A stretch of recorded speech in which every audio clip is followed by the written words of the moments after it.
By this logic, you're killing every single human being in need of a blood transfusion when you don't donate your blood to them.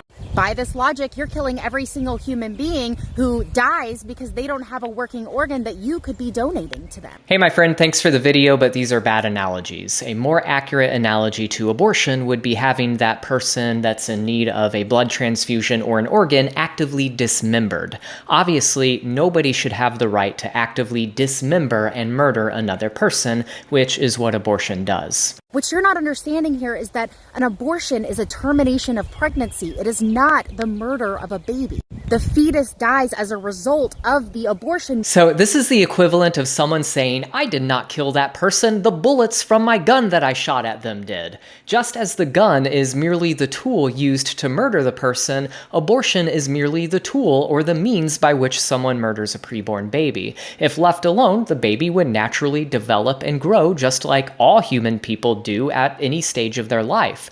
Abortion is the deliberate act of terminating that baby's life. There is no way to get around it. Now, you might think that abortion should still be allowed on the basis that the baby is dependent on the mother for life, but that standard cannot be applied consistently. Nobody believes that parents should have the right to end the life of their 2-month-old infant, for instance, yet that infant is dependent on his parents. Parents have to use their bodies to care for that infant. They have to sacrifice their sleep. They have to sacrifice their money and time, and they have to use their bodies to work, feed, and provide for their infant. So if we can kill someone simply because they are dependent on someone else, then why don't we apply that to born infants? Again, this is simply not a good standard for determining whether or not to terminate someone's life. I cannot require you by law to undergo a medical procedure where you give up your organ to save someone else's life. And if that person dies as a result of you not donating your organ, you have not done anything wrong, because you are not required to give up your body to save the life of another. And women should not be required to give up their bodies to save the life of another. Okay, so conception is often the natural result of choosing to have sex.